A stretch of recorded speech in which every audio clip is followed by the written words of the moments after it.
Good.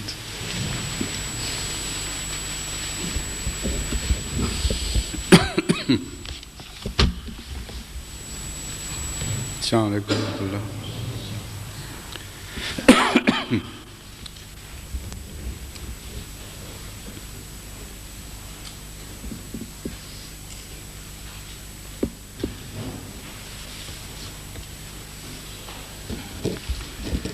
أعوذ بالله من الشيطان الرجيم بسم الله الرحمن الرحيم واعتصموا بحبل الله جميعا ولا تفرقوا واذكروا نعمة الله عليكم إذ كنتم أعداء فألف بين قلوبكم فأصبحتم بنعمته إخوانا وكنتم على شفا حفرة من النار فأنقذكم منها كذلك يبين الله لكم آياته لعلكم تعتدون. Yesterday we were discussing this verse which I have just recited. Hier, nous étions en train de parler sur ce verset que je viens de réciter, wa'tasimu bihablillahi jami'an wa la tafarraqu, et cramponnez-vous ensemble à la corde d'Allah, c'est-à-dire vous tous ensemble et conjointement. On peut dire tous ensemble et conjointement. Donc cramponnez-vous ensemble à la corde d'Allah et ne soyez pas divisés. Et souvenez-vous de la grâce qu'Allah vous a accordée quand vous étiez ennemis, et il a réconcilié vos cœurs dans l'amour, de sorte que par sa grâce vous êtes devenus frères. Et vous étiez au bord d'un gouffre de feu, et il vous en a sauvés. C'est ainsi qu'Allah vous explique ses commandements, afin que vous soyez guidés. J'ai mentionné entre autres que le terme Hablullah peut avoir plusieurs significations, et ce terme Hablullah s'applique à tous les moyens qu'on utilise pour lier l'homme à Dieu.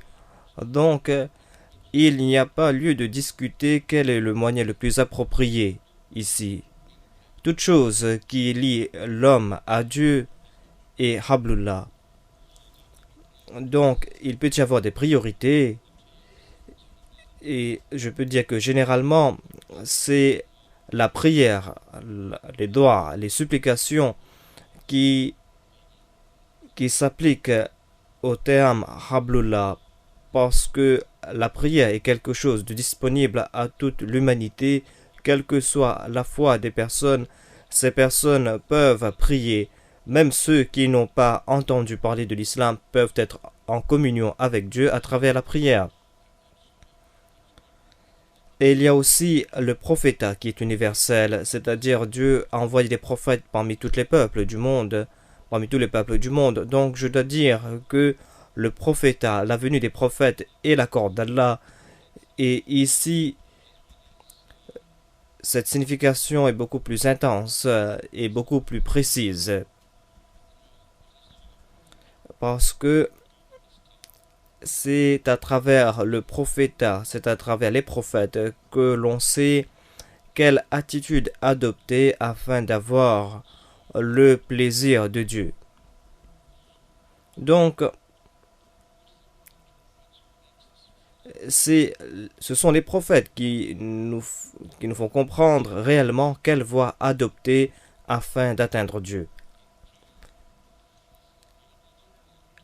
La prière est somme toute générale, il n'y a pas de précision concernant la prière. Si vous voulez comprendre comment atteindre Dieu, comment faire plaisir à Dieu, ce ne sont que les prophètes qui peuvent nous le faire comprendre. Donc, on doit donc dire que les prophètes sont la Hablullah, et dans ce contexte précis, c'est le saint prophète Mohammed sallallahu alayhi wa sallam qui est considéré comme la corde d'Allah, à qui l'on doit se cramponner. Ensuite, c'est lié avec le verset précédent, Because parce qu'avant cela, Allah déclare كيف تكفرون وأنتم تتلى عليكم آيات الله وفيكم رسوله ومن يعتصم بالله فقد هدي إلى صراط مستقيم. How can it be? Comment pouvez-vous ne pas croire alors que les signes d'Allah vous sont récités tout au long et que son messager est présent parmi vous? Ce messager qui est en train de vous réciter les signes d'Allah. Et ensuite Allah déclare وَمَا يَعْتَصِمْ بِاللَّهِ فَقَدْ هُدِيَ. Et celui qui se cramponne à Allah est assurément guidé sur le bon chemin. Celui qui se lie à Allah, celui qui se cramponne à Dieu, celui qui est en contact avec Dieu. Et Artasim est un terme qui veut dire se cramponner fermement. Donc la question ici, comment peut-on se cramponner à Dieu? Comment se cramponner à Dieu alors que Dieu est le plus subtil des subtils? Dieu se décrit dans le Saint-Coran comme celui que l'on ne peut voir de ses yeux physiques. L'homme ne peut voir Dieu à travers ses yeux physiques. L'imagination de l'homme ne peut concevoir Dieu. C'est lui qui atteint les visions, c'est lui qui atteint l'imagination des gens. Donc comment se cramponner à cet être? C'est la question qu'on se pose ici. Et la réponse a aussi été donnée dans la forme du prophète, c'est-à-dire c'est à travers le prophète que vous pouvez vous cramponner à Dieu. Quand le prophète est présent parmi vous, c'est là que vous pouvez vous cramponner à Dieu. Et Dieu déclare que si vous vous cramponnez au prophète, cela veut dire qu'en fait, vous vous cramponnez à Dieu. Encore une fois, j'ai mentionné les faveurs, le nirma, et plusieurs érudits sont d'avis que cela signifie le prophétat, et c'est un point de vue acceptable. La nirma, ou cette faveur dans sa forme la plus complète, est le prophétat. Pourquoi se cramponner à Allah? Tout d'abord afin d'établir l'unité, afin de générer cette unité parmi ces gens qui ont une foi. Donc, cette corde d'Allah, ou cette unité se traduit parmi les suivants, et cela ne peut se faire qu'à travers les prophètes. Il y a une autre déclaration, et je crois qu'on a déjà parlé à propos de ces questions. J'en ai déjà fait mention. Maintenant, je me tourne vers la deuxième partie de ce verset, c'est-à-dire du verset 104 de la sourate Al-Imran, et cela concerne le tardif et qulub, c'est-à-dire où Allah déclare فَأَلَّفَ بَيْنَ قُلُوبِكُمْ فَأَصْبَحْتُمْ بِنِعْمَتِهِ إِخْوَانًا وَكُنْتُمْ عَلَى شَفَا حُفْرَةٍ مِنَ النَّارِ فَأَنْقَذَكُمْ مِنْهَا. C'est Allah qui a réconcilié vos cœurs dans l'amour. فَأَصْبَحْتُمْ بِنِعْمَتِهِ إِخْوَانًا, de sorte que par sa grâce vous êtes devenus frères. Il a pu atteindre la perfection dans ce domaine, c'est-à-dire il a réconcilié vos cœurs si parfaitement que vous êtes devenus frères. Et cela a dépassé toute autre relation. Allah n'a pas créé seulement l'amitié parmi vous, mais il a créé une vraie fraternité. Donc par la grâce d'Allah, bini'matihi, c'est-à-dire à travers le prophétat, à travers les prophètes qui vous a été octroyé, vous avez pu atteindre ce but noble, c'est-à-dire vous êtes unis et vous étiez attachés ou cimentés par l'amour et la fraternité. Wa kuntum ala shafa hufratin minan nari, alors qu'auparavant vous étiez au bord d'un gouffre de feu. Fa anqadhakum minha, et il vous en a sauvé. Kadhalika yubayyinu Allahu ayatihi la'allakum tahtadoun. C'est ainsi qu'Allah vous explique ses commandements afin que vous soyez guidés. La'allakum tahtadoun, afin que vous soyez guidés. Quel est ce gouffre de feu? Les exégètes ont discuté à propos de ce gouffre de feu. D'aucuns déclarent que le gouffre de feu est l'enfer qui est promis après le jour de la résurrection à ceux qui ont commis le péché, c'est-à-dire qu'ils seront punis et qu'ils seront jetés dans ce gouffre de feu. Al-Marazi a mentionné cela. Il a déclaré qu'il y a deux récompenses qui ont été mentionnées. Une récompense qui est spirituelle qu'on aura dans l'au-delà, et il y a une autre récompense qu'on aura ici sur cette terre quand nous allons nous cramponner fermement à Allah. D'après lui, la première récompense est une récompense qu'on aura ici sur cette terre, c'est-à-dire fa'allafa bayna qulubikum fa asbahtum bi ni'matihi ikhwana. Quand vous vous êtes cramponné à la corde d'Allah, Dieu vous a réconcilié dans l'amour. Voilà la première récompense que vous avez reçue. Et donc ici sur cette terre, la récompense est que vous qui étiez désunis, vous vous êtes unis et Dieu a cimenté vos cœurs et vous êtes devenus un peuple. Et la deuxième récompense que nous allons recevoir dans l'au-delà, la deuxième récompense est qu'Allah va vous protéger de ce gouffre de feu, c'est-à-dire Allah va vous protéger de l'enfer. En fait, le terme nar doit être compris avec toutes ses nuances.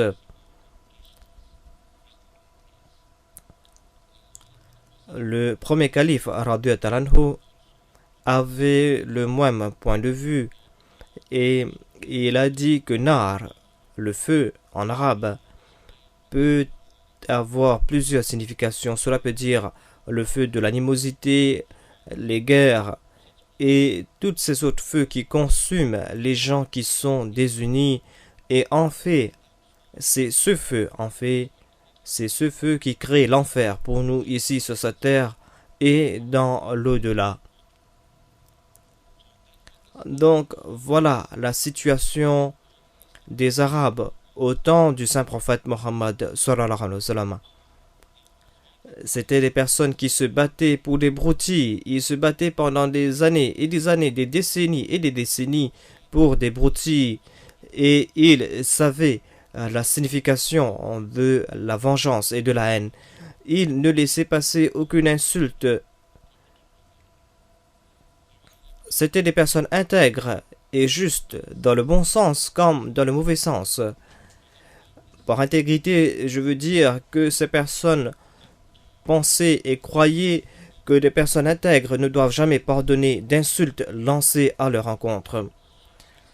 Et c'est pour cette raison qu'il y avait plusieurs guerres horribles et futiles, des guerres et des batailles pour des broutilles. Et c'était des guerres qui duraient des centaines d'années.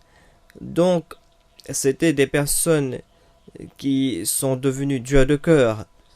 Et ils étaient emplis de fort orgueil.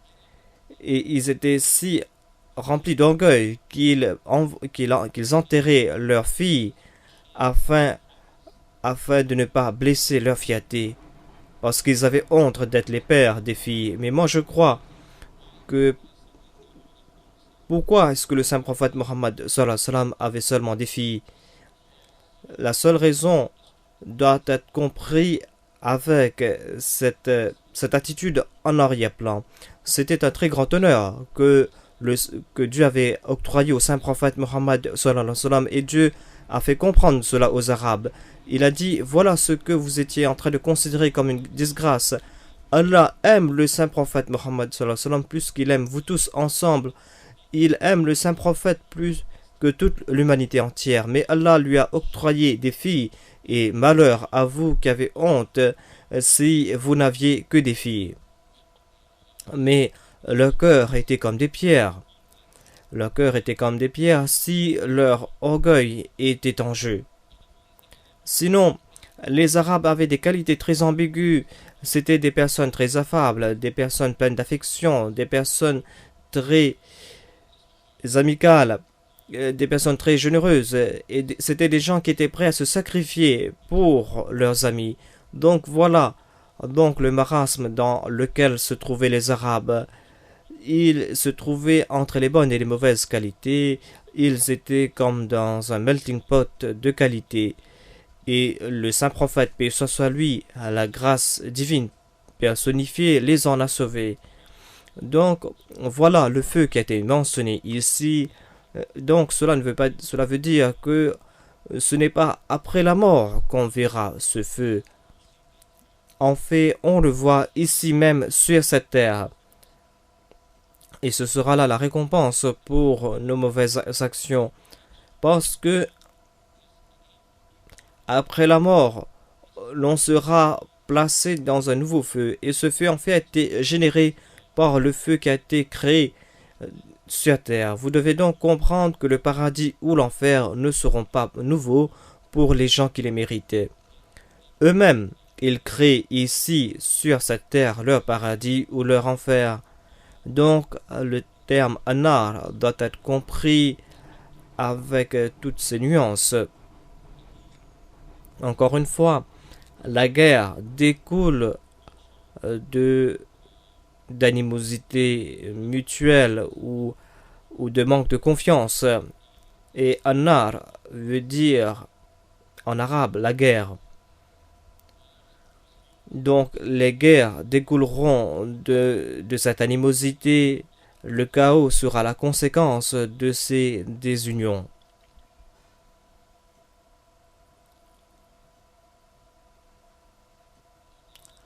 كذلك يبين الله آياته لعلكم تهتدون.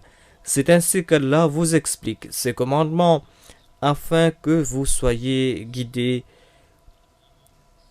Donc, ce n'est pas une simple déclaration comment Allah fait ces choses. Vous devez réfléchir à ce qui a été mentionné auparavant. Vous devez vous appesantir dessus. Qu'est-ce qui nous a été expliqué ici tout le temps quand Allah déclare voilà comment Allah fait quelque chose? Cela ne veut pas dire qu'Allah s'exulte à propos de ce qu'il vient de déclarer. C'est lui le maître. Pourquoi est-ce qu'il doit s'exulter à propos d'une déclaration quelconque? Tout le temps, le but de ces phrases est pour nous faire comprendre qu'il y a quelque chose de plus profond. Dieu nous fait comprendre qu'il ne faut pas lire ces passages à la légère. Il ne faut pas jeter un coup d'œil rapide et essayer de comprendre le message. Donc, ce qui a été décrit est très important. Voilà ce qui a été déclaré ici. Quand Allah vous explique ces signes doivent être apparents pour vous et vous n'allez pas comprendre ces signes si vous jetez un coup d'œil rapide aux points qui ont été mentionnés.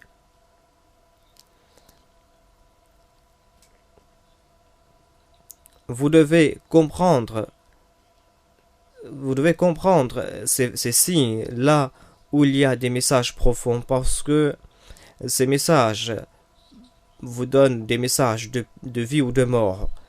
Et c'est là qu'Allah met ces avertissements. Allah nous fait comprendre que ne croyez pas que vous avez tout compris. Réfléchissez dessus et c'est là que vous allez comprendre le vrai message.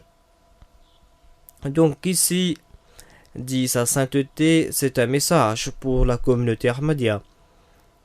C'est pour cette raison que je m'appesantis sur ce verset apparemment très simple.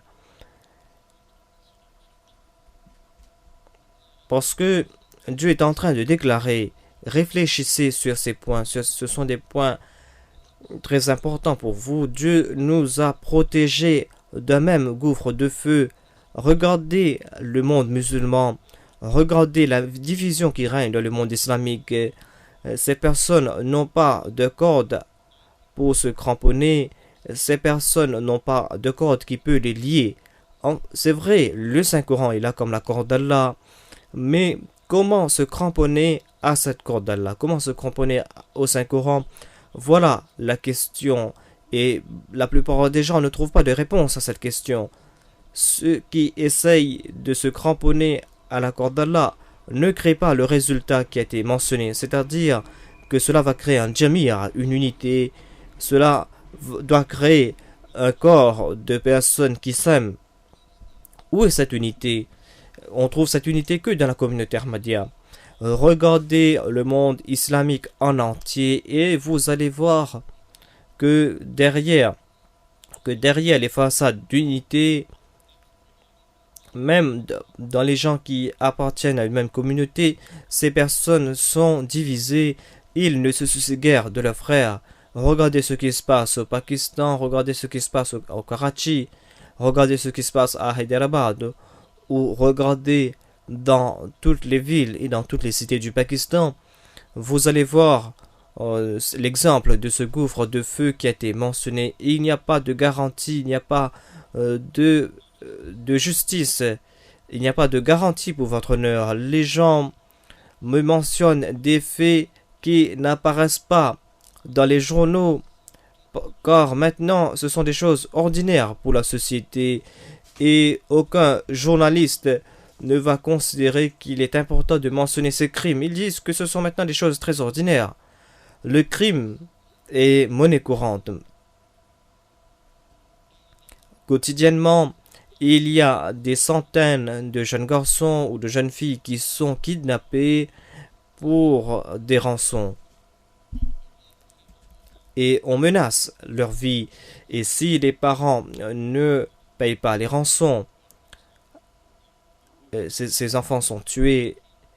Donc voilà ce qui se passe dans la réalité. En fait, si les parents n'arrivent pas à payer ces rançons, ces enfants sont tués et on n'entend plus parler de ces enfants.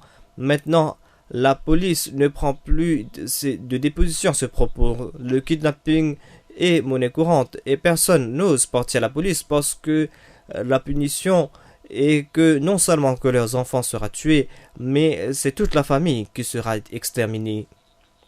Il y avait un Ahmadi qui en a souffert, dit sa sainteté, et cette dame est la chef de famille et elle a dû partir des États-Unis au Pakistan quand sa fille a été menacée et les kidnappeurs ont dit que si elle ne paye pas la somme de 50 000 roupies, les kidnappeurs vont prendre ses enfants et vont tuer ses enfants. En fait, la somme c'était 500 000 roupies. Donc, la famille ne pouvait pas payer cette somme. C'est pour cette raison que toute la famille a participé et ils ont dû payer cette somme de 500 000 roupies. Cette dame a parlé à ma femme et elle a déclaré que vous vous étonnez pourquoi est-ce qu'on a dû payer cette somme. Vous ne savez pas ce qui se passe ici. Dans la maison d'à côté, ce n'est pas la maison d'un Ahmadi, mais dans la maison de leurs voisins, ils n'ont pas écouté ces personnes, ces criminels, et tous leurs enfants ont été kidnappés, et maintenant ils sont en train de pleurer, de se lamenter, et ils essayent de payer le rançon. Et ils ont multiplié la somme. Donc, même si ces personnes vendent toute leur propriété, ils ne pourront pas payer cette somme.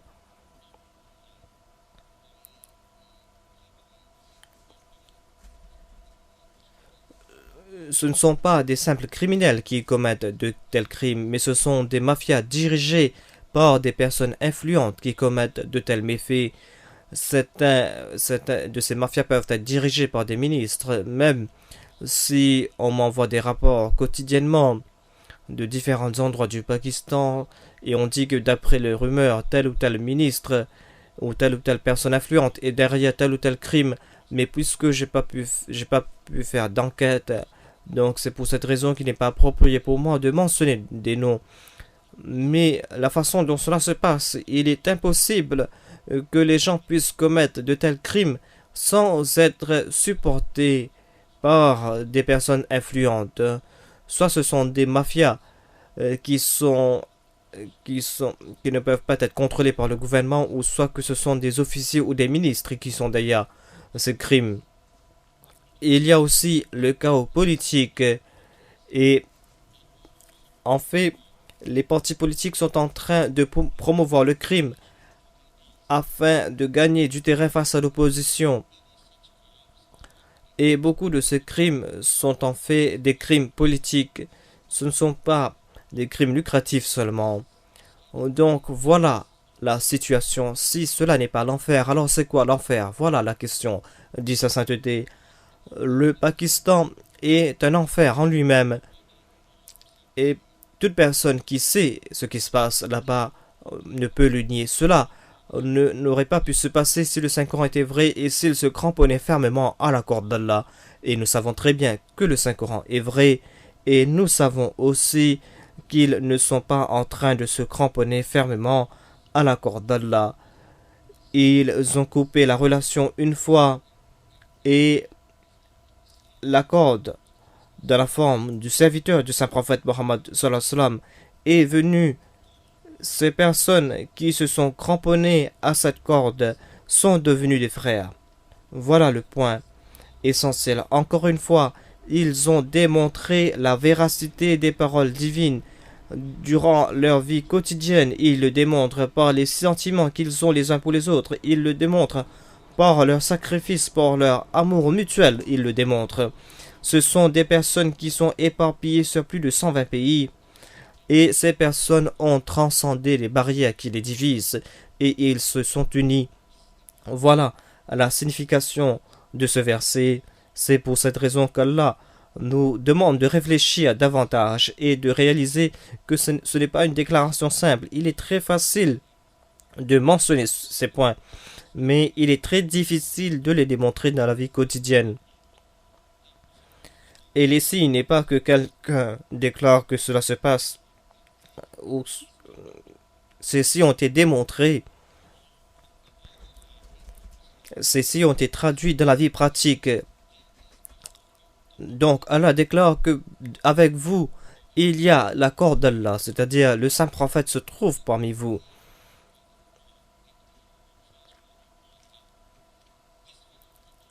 Si vous vous cramponnez à la corde d'Allah, voilà ce que vous allez recevoir. Et cela a été démontré devant vous, et vous avez vu que ces signes ont été traduits dans la réalité. Voilà ce que veut dire ce verset, c'est-à-dire Dieu est en train de manifester ces signes, non pas en soulignant cela verbalement, mais en traduisant ces déclarations dans la pratique. Si vous lisez l'histoire de l'islam, vous serez étonné de constater l'amour qui a été créé entre les musulmans, entre les croyants, durant les batailles, durant la vie quotidienne, quand par exemple les musulmans de la Mecque ont émigré vers à Médine, comment est-ce qu'ils ont reçu par les musulmans médinois, quel amour a été démontré envers ces personnes. Tout cela a été mentionné dans ce verset quand Allah déclare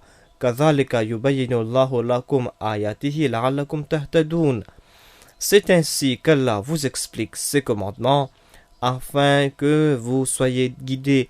Voilà comment vous explique ces signes dans la réalité afin que vous soyez guidés.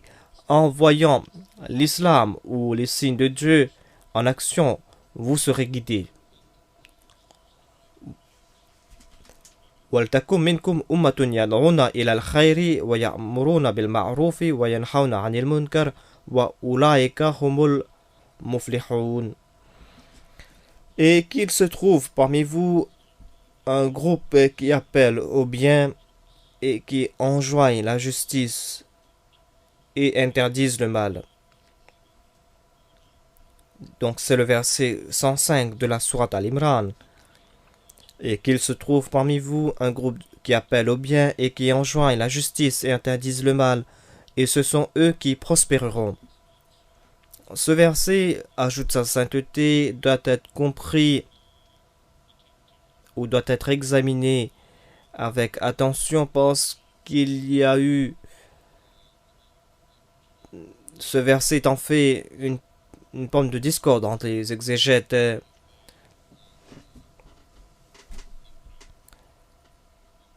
et ils sont divisés à propos de ce verset. Quand les exégètes musulmans débattent sur les significations d'un verset, cela ne signifie pas que ce livre, c'est-à-dire que le Saint-Coran, est rempli de doutes. Vous devez dissiper ce doute. En fait, quand il parle à propos de ces choses, de ces versets, chacun d'entre eux est vrai selon son point d'observation. Chacun regarde la chose de sa position propre. Et si vous regardez le tout en général, si vous regardez tout le commentaire, vous allez voir que chacun regardait selon sa position propre et ils n'ont pas pu comprendre toute la vérité. Chacun a mis ses efforts et, et mais chacun est arrivé à une vérité partielle. Ils n'étaient pas partis dans la mauvaise direction, ils étaient partis dans la bonne direction, dans la direction de la vérité, mais c'était une vérité partielle. Il y a très peu d'exégètes qui sont partis dans la mauvaise direction, mais quand ils le font à cause de l'influence de leur époque, à cause des mauvaises informations qu'ils avaient reçues à leur époque. Donc là-bas, on doit les pardonner et on doit comprendre leurs limitations. Donc quand j'ai dit qu'ils débattent à ce propos, cela ne veut pas dire que d'autres se sont complètement égarés et que le Saint-Coran peut égarer les gens. Mais cela veut tout simplement dire que certaines personnes arrivent à une vérité partielle, mais malheureusement certains déclarent que c'est la seule vérité. Cette attitude-là est complètement mauvaise. Mais le Saint-Coran profite à ces personnes aussi. Tout comme nous connaissons l'histoire de Don Quichotte. Donc nous avons lu l'histoire de Don Quichotte dans la langue ourdou. C'était un chevalier espagnol, on doit dire un pseudo-chevalier.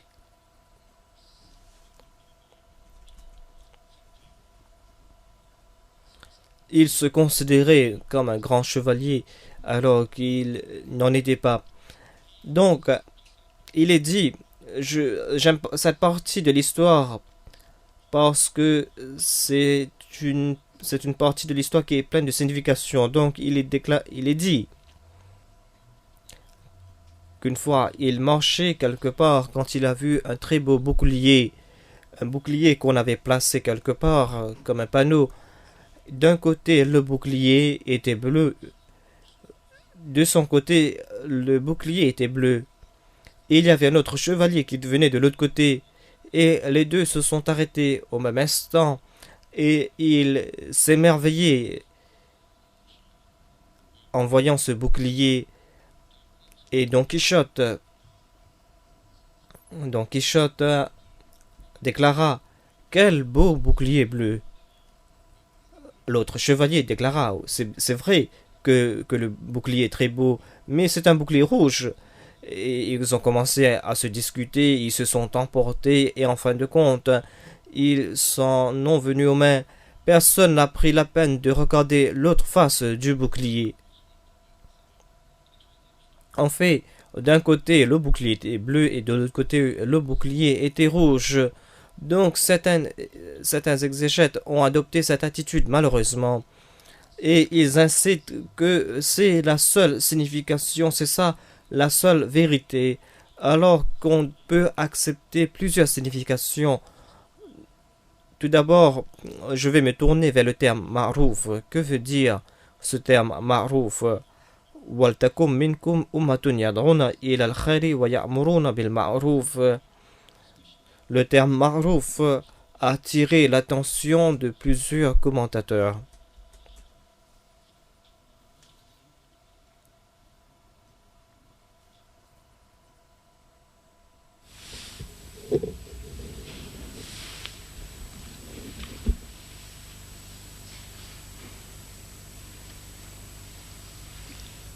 Excuse me, before starting this verse, Avant de let me commencer à tell commenter sur ce verset, je vais me tourner vers un commentaire du Messie premier alayhi salam à propos du verset précédent. En fait, il a reçu ce commentaire de la part de Dieu. C'est un commentaire très formidable. C'est un commentaire que vous ne voyez pas dans les livres d'autres exégètes. Et le Messie premier alayhi salam a déclaré que Dieu lui avait révélé ce commentaire. Donc, je vais me tourner vers le verset 104 de nouveau.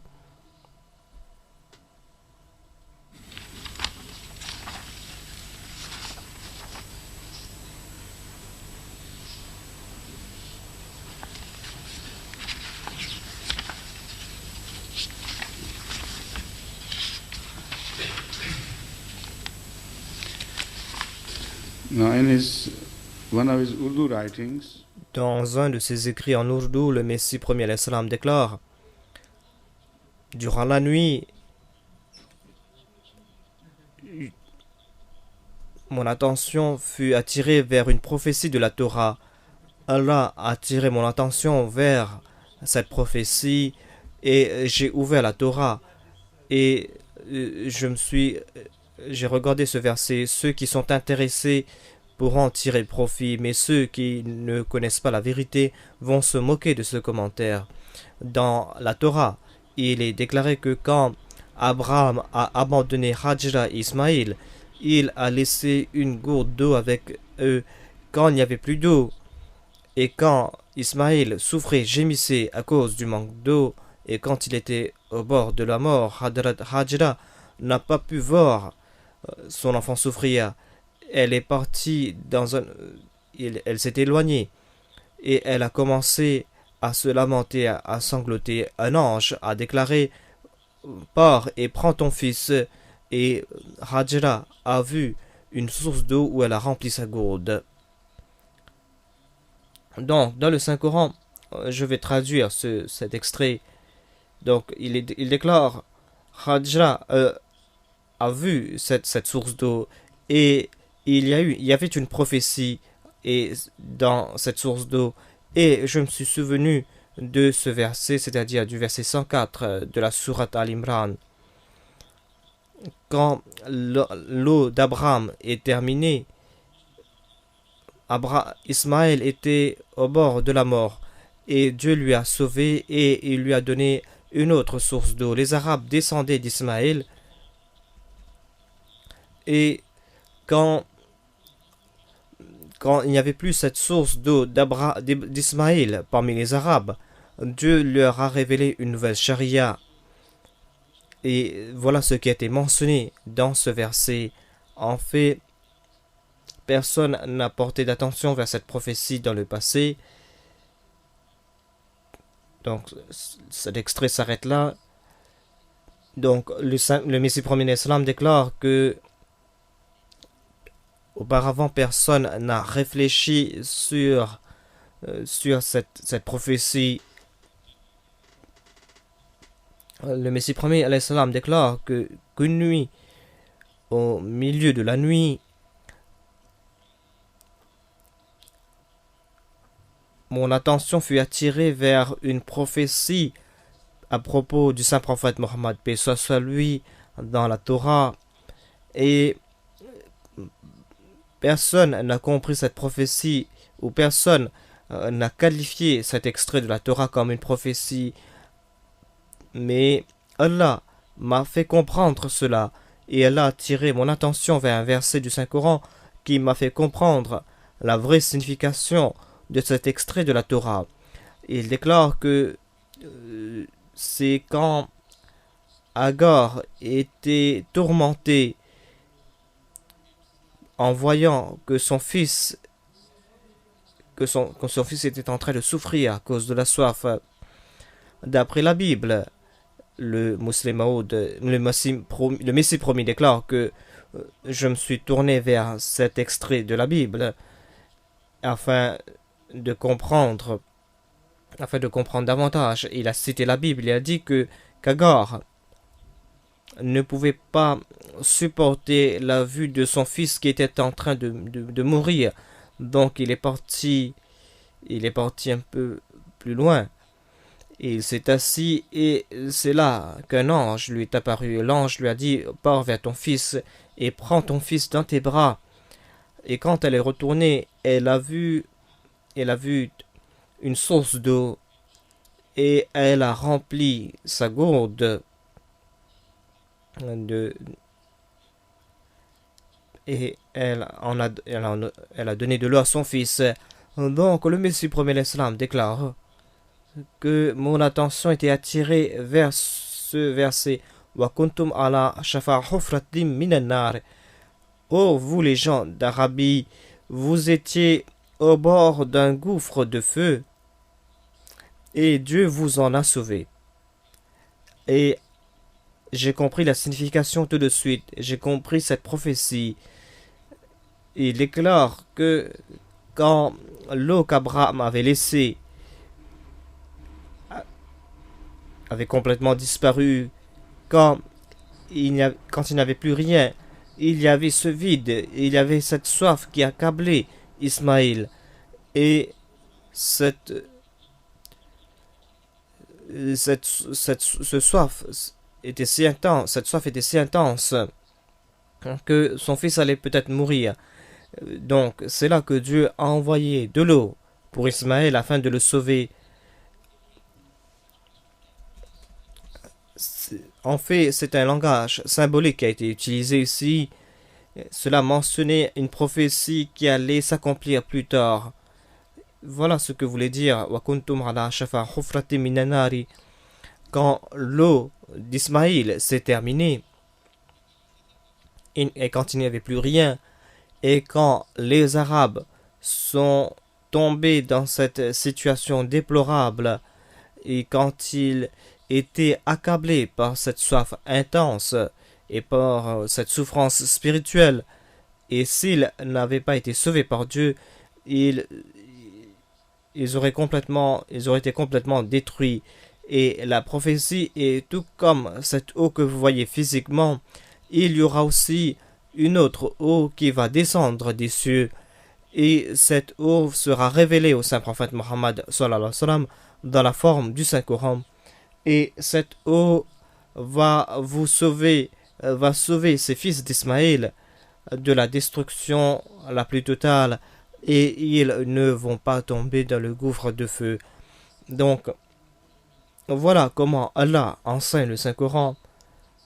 Vous pouvez voir la différence entre le Messie premier l'Islam et les autres. Aucune personne ne peut imaginer de telles choses. Ce sont là des flashs de lumière de la part de Dieu, et c'est lui qui enseigne les vraies significations du Saint-Coran. C'est pour cette raison que le Saint-Coran a décrit ce processus. Il déclare: La yamassuhu illa al-mutahharun. Seulement ceux qui ont été purifiés par Dieu qui peuvent comprendre les significations de ce verset. Et ce livre est un livre à la fois ouvert et fermé. Donc, vous pouvez comprendre ce livre si vous êtes pur et si vous êtes pieux. Et les ondes de vos pensées doivent être à la même longueur d'onde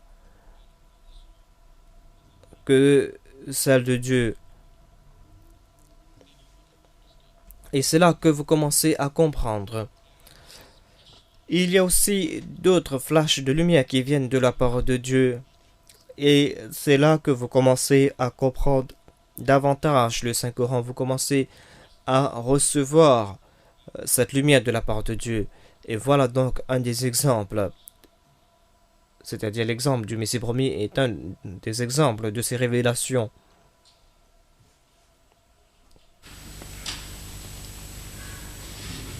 So now we turn to the Maintenant, je me tourne vers le verset que je viens de réciter, que je viens de traduire. Je parlais à propos du terme Ma'rouf.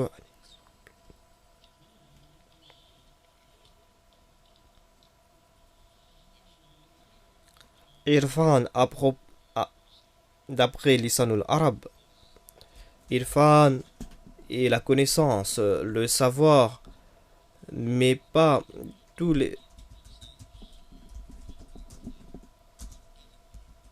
Mais cela veut dire un savoir indélébile, un savoir qu'on ne peut oublier.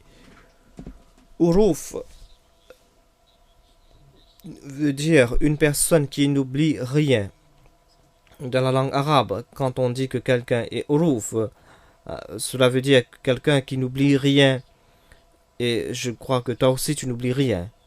Donc toi aussi tu es uruf, je crois. On dit sa sainteté. Cet enfant est le fils d'une dame égyptienne qui a accepté l'Ahmadiyyat l'année dernière. Et son enfant est très intelligent. Il s'assied là et il se concentre sur ce que je déclare. Donc, hier, quand il m'a rencontré, je lui ai demandé est-ce que tu comprends ce que je déclare. Il dit oui, je comprends la langue anglaise, évidemment. Donc, il a dit à sa mère que je ne vais pas m'asseoir parmi les femmes, je vais m'asseoir avec les hommes, parmi les adultes, et voilà ce qu'il fait maintenant. Tu n'es pas fatigué, je crois. Tu es en train de t'amuser. C'est bien. Donc, on va se tourner de nouveau vers le terme uruf. Tarif veut dire définir quelque chose, décrire quelque chose. Taruf veut dire regarder quelque chose intensément. Al-Ma'ruf a plusieurs nuances. Cela veut dire le visage, une bonne parole, une faveur, la générosité, les bonnes œuvres, une indemnité. Cela veut dire traiter quelqu'un avec bienveillance, toute bonne œuvre qui satisfait les autres. Cela veut dire aussi la soumission à la volonté de Dieu, essayer d'atteindre ou d'avoir la proximité de Dieu. Al-Ma'arif veut dire un beau visage ou des personnes qui sont très connues. Al-Urf veut dire la patience. Et Arrafa signifie appliquer du parfum à quelqu'un.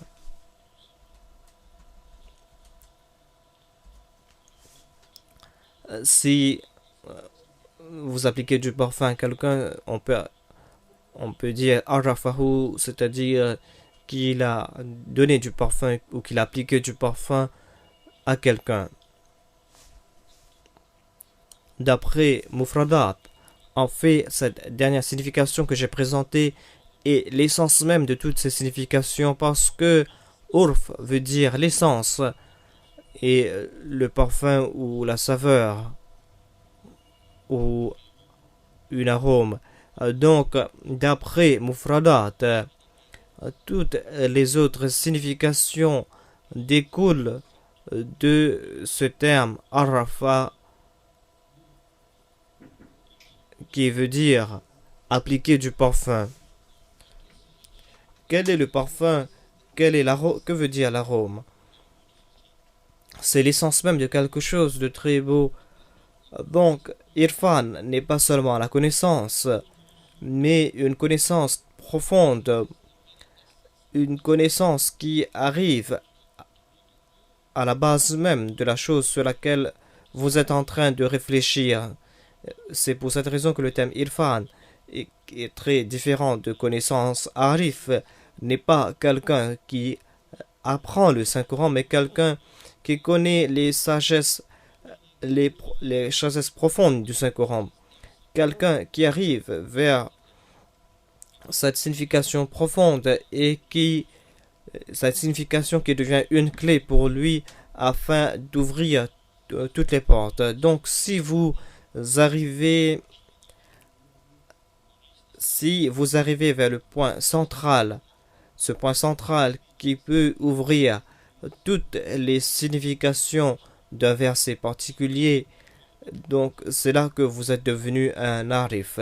Voilà la différence entre la connaissance et l'irfan. En d'autres termes, on a qualifié cela de hikmah ou de sagesse dans le Saint-Coran parce que quand Allah déclare yu'allimuhumul kitaba wal hikmah, même si on n'a pas utilisé le terme irfan, ici le hikmah ou la sagesse est lié avec l'irfan. Donc hikmah veut dire la connaissance réelle. C'est pour cette raison que toutes les autres significations dépendent de ce terme arrafa. Si vous voyez une image, ou si vous voyez un visage, et que l'image de ce visage est imprimée sur votre esprit, vous n'allez pas oublier ce visage. Et si vous n'arrivez pas à comprendre les contours de ce visage, et si vous n'arrivez pas à le différencier des autres visages, vous allez oublier ce visage.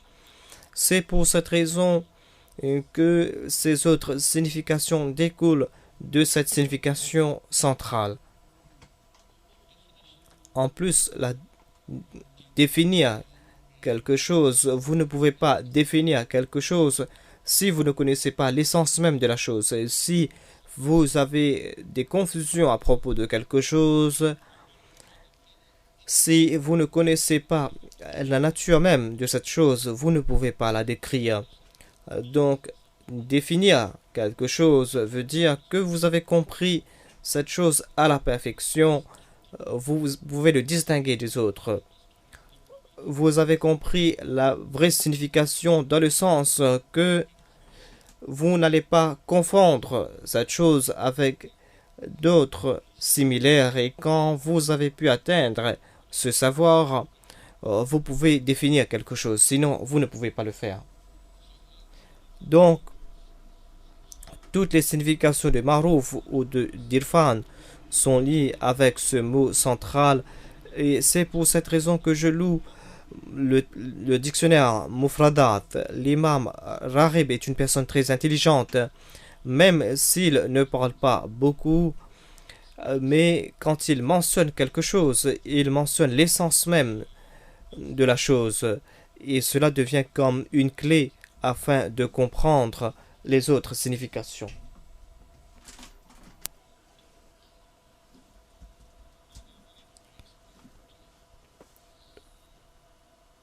Il y a des débats à propos de qui doit faire quoi. Waltakum minkum ummatun yad'una ila al-khayri. Le terme min a focalisé l'attention de tous les exégètes dans le débat à propos de ce verset. Certains disent que quand on dit qu'il se trouve parmi vous un groupe, on ne doit pas dire que ce doit être un groupe spécifique. Le terme min n'est pas bardouya, mais bayaniya.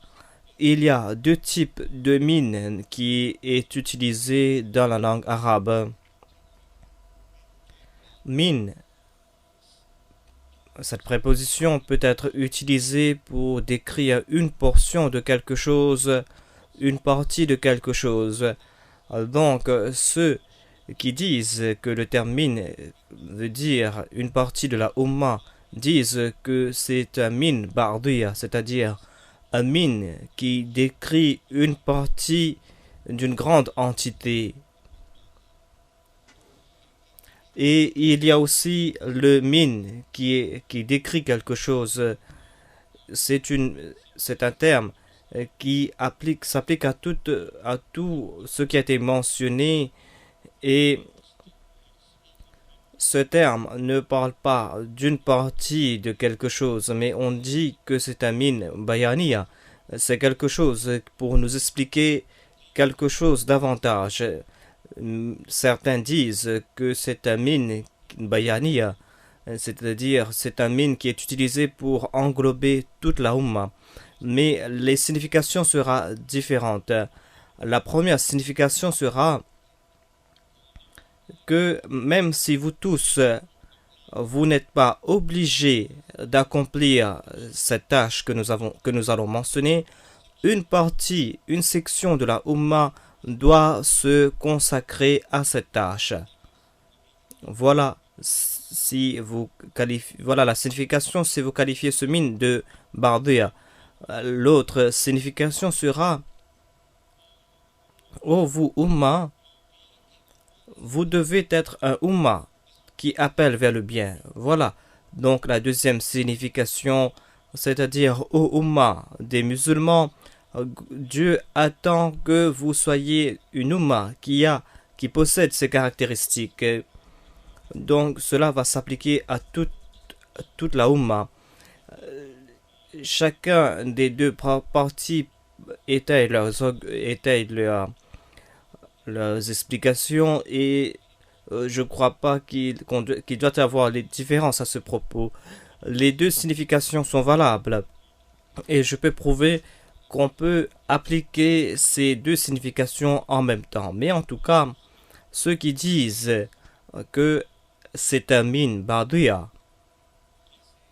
ils déclarent qu'il est impossible pour toute la Ummah de se consacrer à cette tâche, c'est-à-dire que d'enjoindre le bien et d'interdire le mal. Ils disent qu'il y a des femmes, qu'il y a des enfants qui font partie de la Ummah. Il y a aussi des personnes malades, il y a des personnes handicapées parmi les musulmans, il y a des personnes qui sont alitées. Donc, comment est-ce que toutes ces personnes peuvent accomplir cette tâche? Donc, ils disent que ce n'est pas une tâche qui s'applique à toute la Ummah et on doit accepter le terme min comme un min bardia. D'autres disent, et eux aussi disent que ce verset attire notre attention vers un autre verset qui parle d'une partie de la Ummah qui accomplit certaines tâches.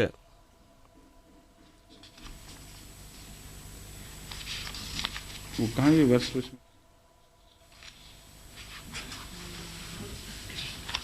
फिर तुम हाँ वलावला याद है आपको पूरी वर्ष?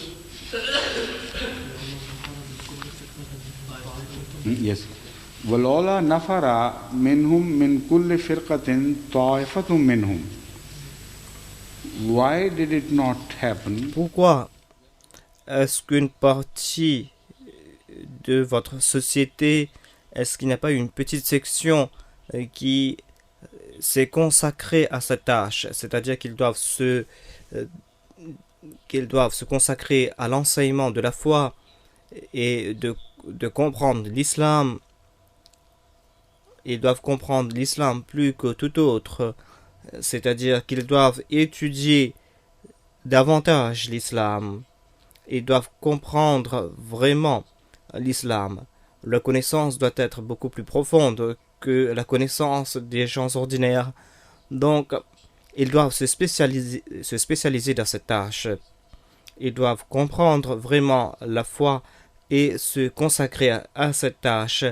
Ceux qui disent que ce min est bardia, ils sont supportés par ce verset et disent que c'est la même chose qui a été dit, mais en deux termes différents. Mais les autres disent que toute la Ummah a été mentionnée ici parce que le terme khair a aussi été utilisé dans un autre verset du Saint-Coran et c'est un terme qui s'applique à toute la Ummah.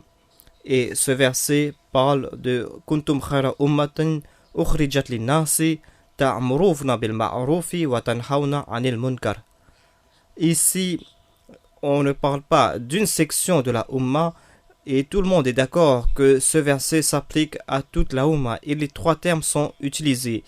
Kuntum khayra ummatin, ô Ummah du saint prophète Mohammed sallallahu alayhi wa sallam, vous êtes le meilleur peuple qui a été créé pour le bien-être de l'humanité. Pourquoi? Parce que tout d'abord, ukhrijat linnas, vous avez été créé afin de servir l'humanité. Donc, si si vous voulez servir l'humanité, vous devez être les meilleurs. Qui sont les meilleurs? Ce sont eux, ce sont les musulmans. Et ensuite, ta'muruna bil ma'rufi wa tanhauna 'anil munkar, vous enjoignez le bien et vous interdisez le mal. Vous conseillez les autres à accomplir de bonnes œuvres et vous les empêchez de faire le mal. Vous leur interdisez le mal. Donc, voilà la même chose qui a été mentionnée. Et puisque là-bas, toute la Ummah a été adressée, donc ici aussi, on doit appliquer ce verset, c'est-à-dire le verset 105 de la sourate Al-Imran, à toute la Ummah. En fait, ces deux significations sont vraies et peuvent être appliquées ici dans ce contexte, parce qu'il est faux de dire que ceux qui sont alités ne peuvent pas accomplir cette tâche, parce que même ceux qui sont malades, ceux qui sont alités, peuvent voir ce qui se passe autour d'eux, ils peuvent voir le comportement des enfants ou des adultes, ils peuvent conseiller les autres aussi. Ces personnes ne s'arrêtent pas. En tout cas, nous aussi, Dieu nous a demandé de prier pour toutes les tâches que nous accomplissons, même si on n'utilise pas nos langues ou nos lèvres pour prier, quand même, nous pouvons empêcher les gens de commettre le mal en priant pour ces personnes. Et cette signification découle d'un hadith de Saint Prophète Mohammed sallallahu alayhi wa sallam concernant ce même verset. Il a déclaré que si vous pouvez enlever le mal avec vos mains, en participant et en empêchant quelqu'un de commettre le mal, vous devez le faire avec vos mains. Si vous ne pouvez pas le faire de vos mains, vous devez conseiller les autres en utilisant votre langue. Et si vous ne pouvez pas accomplir cette tâche, tout au moins, vous devez avoir du dégoût pour cet acte. Donc, même ceux qui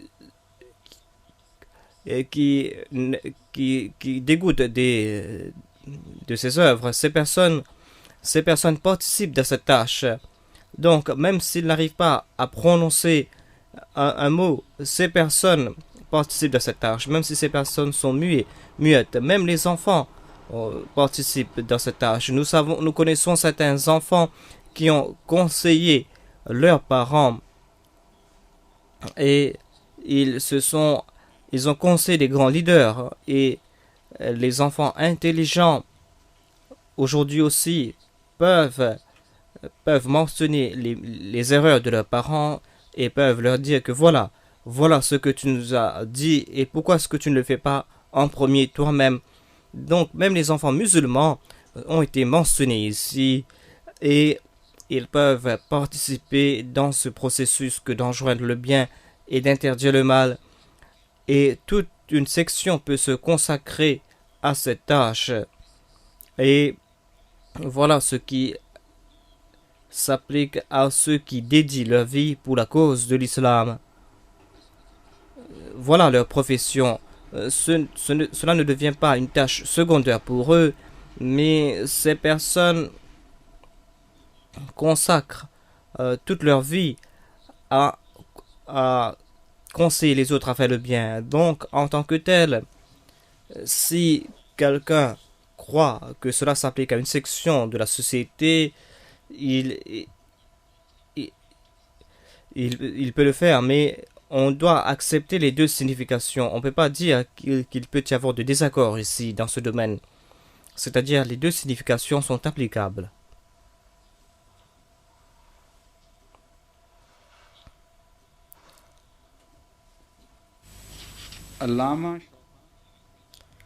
Allama Shawkani a déclaré que dans un des hadiths cités dans son tafsir, il n'a pas fait mention de ce hadith, mais il a déclaré qu'une fois le saint prophète Mohammed, paix soit sur lui, a déclaré Waltakum minkum ummatun yad'una ila al-khayri, veut dire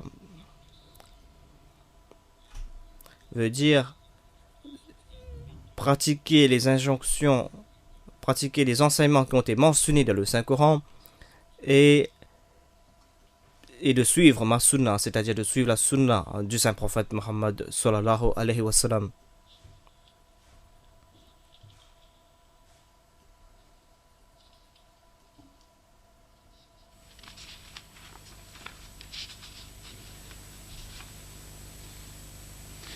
There is another very important debate. Il y a un autre débat important à propos de ce verset et la pomme de discorde est qui est plus apte à conseiller les autres et qui n'est pas apte à conseiller les autres. D'aucuns disent que si vous ne pratiquez pas quelque chose, vous n'êtes pas apte à conseiller les autres. Et en tant que tel, c'est vrai que même si cela concerne toute la Ummah ne participe pas complètement, on peut tout simplement conseiller les autres à faire les choses que nous-mêmes nous pratiquons. Donc, nous allons devoir être sélectifs à propos des conseils que nous donnons. Quand ce verset a été mentionné à Hadrat Hassan, ou cette attitude a été mentionnée à Hadrat Hassan radhiyallahu anhu n'a pas aimé cela et il a réfuté la personne en disant que si nous acceptons votre attitude que personne ne peut conseiller les autres, alors personne de la Ummah du saint prophète ne sera apte à conseiller les autres parce que nous sommes tous faibles. Nous ne pouvons pas atteindre la perfection des prophètes. Et en tant que tel, après un prophète, personne ne sera apte à accomplir cette tâche. Personne ne pourra conseiller les autres. Donc cela aussi est vrai. Mais nous devons aussi analyser cette question parce que d'autres personnes ont de grandes différences à ce propos. En fait, tout d'abord, visualisons cette situation dans la vie quotidienne et vous allez comprendre la situation davantage. Par exemple, une mère conseille son enfant, ses enfants. Le père aussi conseille ses enfants. Une grande sœur ou un grand frère va conseiller son petit frère. Est-ce qu'il s'analyse avant de donner un conseil? Est-ce qu'il censure? Est-ce qu'il s'auto-censure? Est-ce qu'ils se demandent est-ce qu'ils sont aptes à conseiller avant de donner un conseil à leur petit? Même si la mère est une grande menteuse, elle ne va pas aimer voir son fils dire des mensonges. Donc la conviction est quelque chose et avoir des manquements dans certains domaines est autre chose. Le mensonge peut être compris dans ce contexte dans deux façons. Tout d'abord, si vous ne croyez pas en quelque chose et si vous conseillez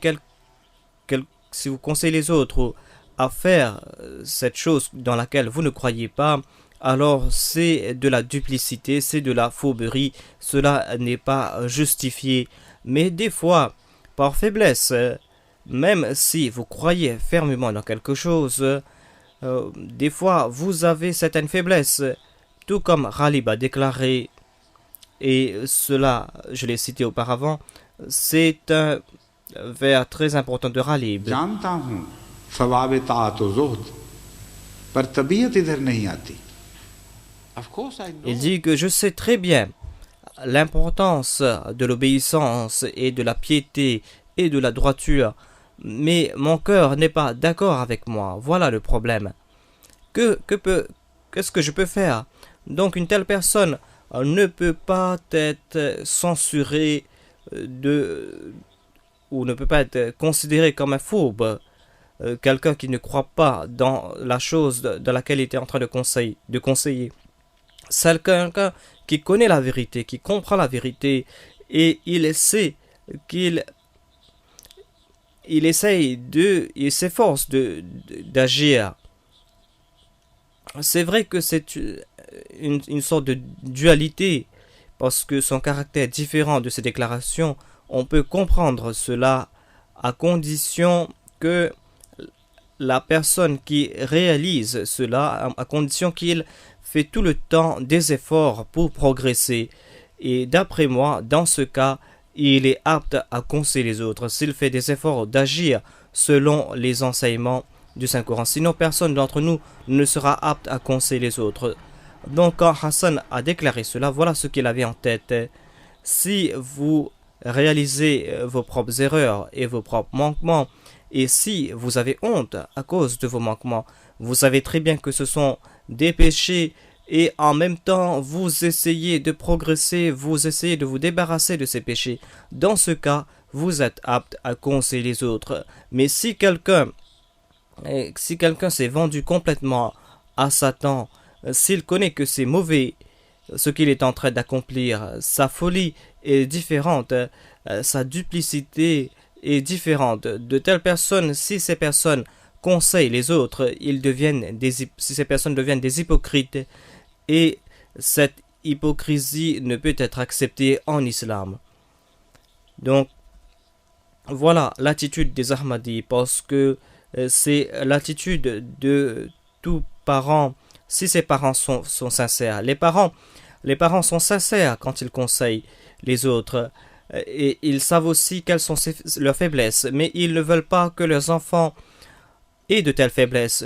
C'est pour cette raison qu'ils conseillent leurs enfants, même s'ils savent très bien qu'ils sont faibles eux-mêmes, même s'ils savent qu'ils sont des pécheurs dans certains cas. Donc, ces conseils, si ces conseils, on donne des conseils avec cette attitude, alors ce ne sera pas là de l'hypocrisie ou de l'ostentation. Dans ce cas, vous devez le faire. Sinon, c'est quelque chose de très dangereux que de conseiller les autres de faire ce que vous-même, vous ne pratiquez pas. Des choses dont vous ne faisiez pas d'efforts sincères à pratiquer. Cela peut vous détruire spirituellement.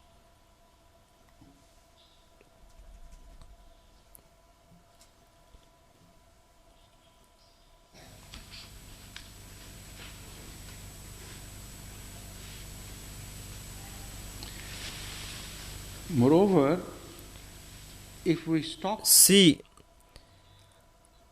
nous arrêtons de conseiller les autres et si nous ne les empêchons pas de commettre le mal, la société va dégringoler, c'est-à-dire la situation morale de la société va dégringoler rapidement. Donc, pour la vie de toute la communauté, pour la vie spirituelle de toute la communauté, il est très important que vous devez conseiller les autres et vous devez tout le temps parler, s'il est possible, parler aux autres. Vous devez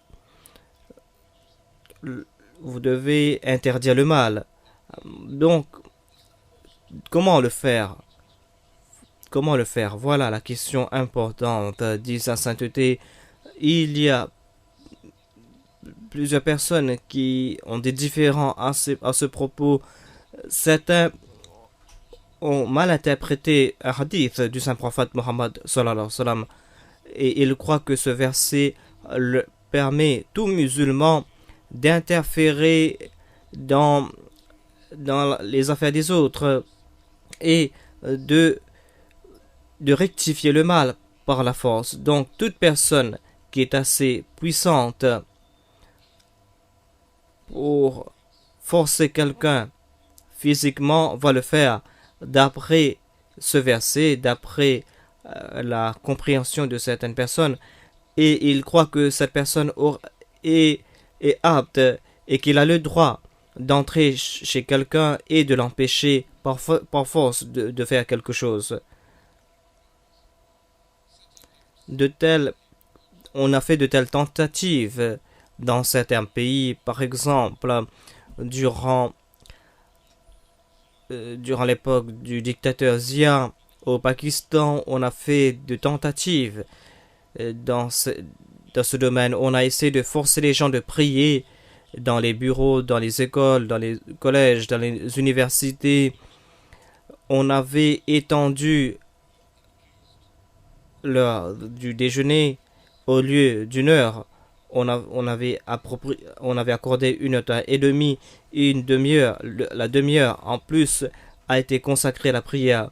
Et on a dit que la personne qui ne va pas prier sera punie. Je ne connais pas quelle était la punition, mais certainement il disait que la personne qui n'allait pas prier durant cette demi-heure sera punie. Est-ce que vous savez ce qui s'est passé? Au lieu de prier durant cette demi-heure en plus, petit à petit, cette demi-heure était absorbée par le moment du déjeuner, et en fait, ils ont consacré 1 heure et demie au déjeuner, et le gouvernement a échoué complètement dans ses efforts. Et dans certains villages, on trouvait personne qui pouvait prier 5 fois par jour. Dans toute la ville, il n'y avait personne qui priait 5 fois par jour. Et ils ont dû trouver quelques personnes du public. Ils ont décidé que non seulement les mullahs, mais qu'ils doivent chercher des personnes ordinaires qui vont conseiller et qui vont veiller sur les gens afin qu'ils prient 5 fois par jour. On m'a rapporté certains faits très intéressants. Il est dit que quelques représentants du gouvernement ont contacté des Ahmadis, ont dit que vous devez veiller sur les autres. Les Ahmadis ont déclaré que vous ne nous considérez pas comme des musulmans, mais le représentant a déclaré, mais vous êtes la seule personne qui prie 5 fois par jour. Donc, comment est-ce que je peux élire quelqu'un qui ne prie pas 5 fois par jour? Donc, de telles attitudes transforment ces choses sérieuses qui concernent la vie spirituelle et la mort spirituelle en plaisanterie. On doit prendre ces choses au sérieux. Le Saint-Coran, quand le Saint-Coran déclare de faire quelque chose, cela ne veut pas dire que vous devez être un commissaire de police ou que vous devez prendre la loi entre vos mains. Non pas seulement la loi entre vos mains, mais vous n'avez pas le droit de prendre cela veut dire que vous allez prendre... C'est vous qui allez décider de ce qui est bien ou de ce qui est mal. Quand certains érudits du passé ont réfléchi à ce propos, ils ont ouvert un nouveau débat sur la base de comment est-ce qu'on va déterminer ce qui est bien et ce qui est mauvais. Ceux qui croient que min est un min bardia, ils ont été renforcés par ce nouveau problème.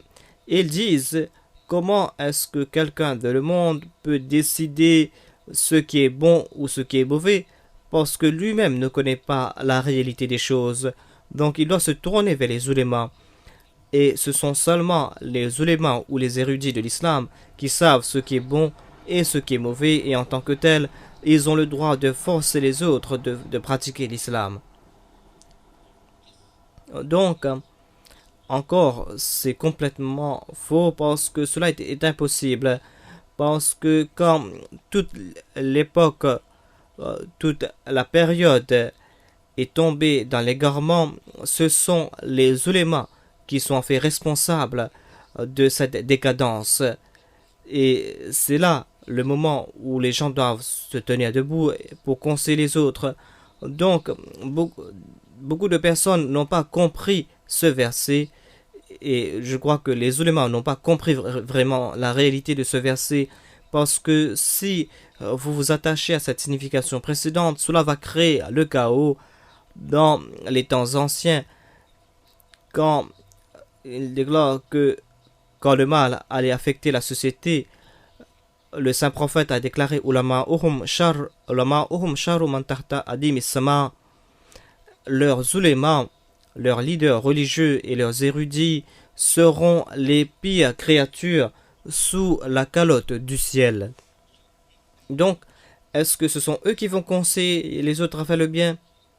La question est de bien ou de mauvais d'après la charia est compris différemment par les ulémas, et quand les ulémas eux-mêmes se sont égarés, quand ils se sont égarés complètement, si vous les permettez de forcer leur point de vue sur les gens, il y a des choses bizarres qui vont se passer, tout comme cela se passe aujourd'hui au Pakistan. Les Ahmadis sont frappés, sont tirés dans les rues, les Ahmadis sont privés de leurs droits humains, les Ahmadis sont jetés en prison et on les condamne parce ils ont eu l'audace de placer des badges sur lesquels est inscrit la kalima. D'après les ulémas, c'est une insulte envers l'islam, c'est-à-dire le fait de porter un badge sur lequel est inscrit la kalima. Ils disent que c'est un crime parce que cette personne n'est pas un musulman. Si le Saint-Coran leur donne la permission de forcer leur compréhension et leur interprétation de l'islam sur les autres, cela va créer cette chose immonde. En disant salam alaikum, Al-Ahmadi déclare salam alaikum et il est frappé au nom d'Allah. Et les ulémas citent tout le temps ce verset et ce hadith afin d'étayer leurs arguments. Quand on leur demande, Moulana, qu'est-ce que vous êtes en train de faire? Ils disent, voilà ce qu'Allah a déclaré, c'est la parole du Saint-Coran, et voilà notre interprétation de cette parole, et voilà l'interprétation du Saint-Prophète, paix soit sur lui, c'est lui qui est en train de me guider. Non seulement que j'ai la permission, je suis obligé d'empêcher le mal quand je vois quelqu'un de commettre le mal quelque part, et voilà le mal, d'après moi. Donc, quand eux-mêmes ils se sont égarés complètement, ils vont supprimer le bien au nom d'Allah. Et si vous donnez la permission à d'autres d'interférer dans la vie des autres, voilà ce qui va se passer. Encore une fois, ces personnes n'ont pas compris la signification du Saint-Coran. Et un verset du Saint-Coran doit être supporté par d'autres versets du Saint-Coran. Yashudu ba'duhu ba'da, c'est un principe qui est accepté parmi les exégètes musulmans et aucune signification du Saint-Coran n'est valable si cette signification n'est pas supportée par un autre verset, parce qu'il n'y a pas de contradiction dans le Saint-Coran. Même le Saint-Prophète Mohammed, paix soit sur lui, n'a pas cette permission par Dieu que de forcer les gens à se changer. Il n'a pas la inama anta mudhakkir lasta alayhim bimusaytir. Ô prophète de Dieu, tu n'es pas responsable de forcer ces personnes. Musaytir est une personne qui est autorisée par la loi. Dieu déclare que tu n'as pas mon autorisation de changer la société par la force. Inama anta mudhakkir, tu es là pour conseiller les autres, tout simplement. Donc, cette attitude des prophètes de Dieu, ou de l'envoyé de Dieu, est universelle, parce que quand vous étudiez l'histoire des prophètes à la lumière du Saint-Coran, vous allez voir que la même signification découle de l'histoire des prophètes, et tous les prophètes avaient cette même attitude.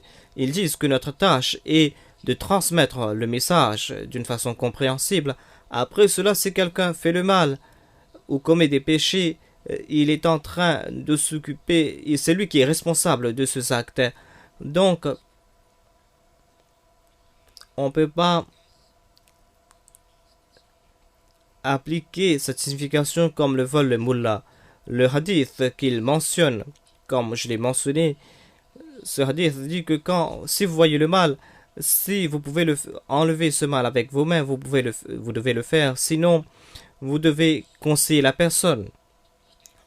Vous devez lui interdire le mal. Sinon, tout au moins, vous devez sentir du dégoût pour cet acte. Donc, ces personnes disent que ce hadith nous donne la permission de nous immiscer dans la vie des autres. Telle n'est pas la réalité. En fait, si vous voyez quelque chose de mauvais et si vous êtes autorisé à enlever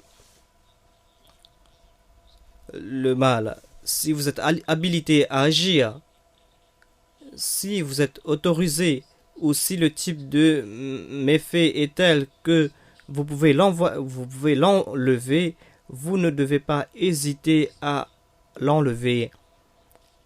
Et cette signification est supportée par un autre hadith du saint prophète Mohammed sallallahu alayhi wa sallam. Unsur akhaka zaliman aw mazluman.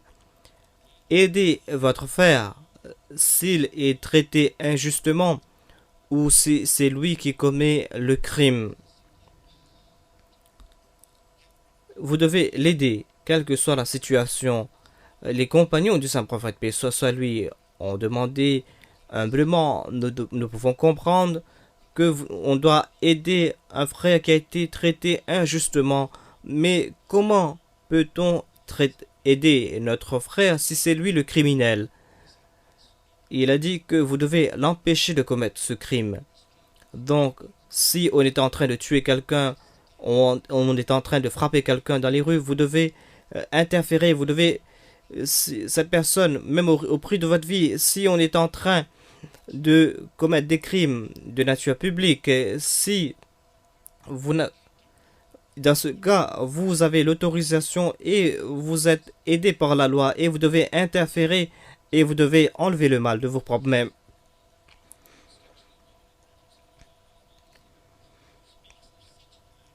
Cette instruction du saint prophète paix soit lui concerne ces crimes, ces situations.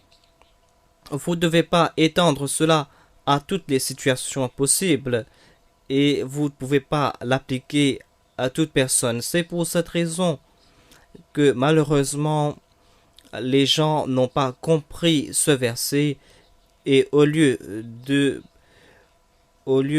faire progresser la société, ces interprétations régressent le niveau moral de l'homme. En fait, ce verset a aidé ses ennemis de l'islam. Par exemple, il y a M. Wiri.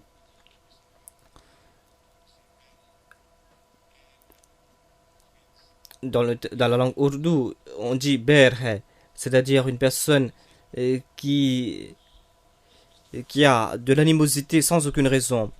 M. Wiri parle à ce propos en citant certains exégètes musulmans, un certain Abdul Qadir. Il déclare, voilà le vrai Coran. M. Abdul Qadir déclare que ce verset autorise tout musulman de forcer les gens à faire de bien ou de les frapper ou de les détruire ou de les empêcher de faire le mal. Il a dit, voilà le vrai esprit du Saint-Coran. M. Abdul Qadir a compris vraiment la réalité du Saint-Coran. Voilà ces malheureux érudits qui donnent des armes aux ennemis de l'islam. Et ces ennemis de l'islam utilisent ces armes contre eux-mêmes. C'est un monde étrange de paradoxes et de contradictions, dit sa sainteté. Les musulmans, quand ces musulmans veulent détruire leurs frères, quand ils veulent se battre contre leurs frères, tout comme cela s'est passé dans la guerre d'Iran et d'Irak, tout comme une section des Afghans s'est battue contre une autre section d'Afghans, dans de tels cas, ils empruntent des armes des autres et ces ennemis leur donnent ces armes généreusement afin de tuer leurs frères. Et quand les ennemis veulent les tuer, ils retournent ces armes à leurs ennemis. Ils donnent à leurs ennemis ces armes qui peuvent être utilisées contre l'islam.